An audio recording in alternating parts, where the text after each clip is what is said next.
A historia do fútbol na ría de Muros, Noia, a finais da década dos 60, foi recollida nunha publicación, grazas a un grupo de afeccionados que recompilaron algúns dos eventos máis destacados entre os anos 68 e 71. Un grupo de nostálxicos, dos cales estamos aquí parte, composto por 7 persoas, que se foi reunindo desde o mes de marzo do ano 2018, fundamentalmente no local social da Sociedade Esteirana, e ali foi deseñando, tracesando unha serie de actuacións que nós creíamos convenientes para resaltar aquilo que considerábamos unha revolución sociocultural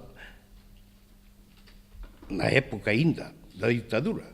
Tras un ano de traballo, o libro verá a luz este venres cando se presentará oficialmente no Coliseo Noela. Que 4 concellos que son o de Noia, Outes, Muros e Carnota participen dunha publicación conxunta deste libro, onde tamén hai que agradecer a colaboración das dúas cofradías implicadas, a Cofradía de Noia e a Cofradía de Muros, e tamén a Secretaría Xeral de Política Lingüística. Aínda que o libro xira en torno ao fútbol, a narración incorpora tamén eventos históricos destacados da época. Precisamente nesta década confórmase o xerme dunha gran afección futboleira que pervive aínda na comarca con numerosos clubes de fútbol e escolas deportivas. Logo surdiron os diferentes equipos actuais federados de fútbol, porque todos surdiron, todo o arco este de Fisterra, mellor dito, de Carnota a Noia, surdiron daqui.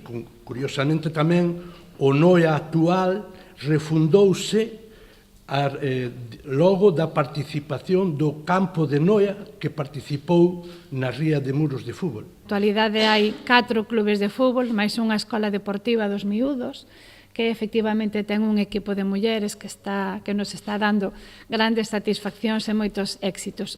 O obxectivo desta publicación é dar a coñecer as dificultades que supoñía practicar fútbol hai medio século, para que as novas xeracións entendan e valoren o presente.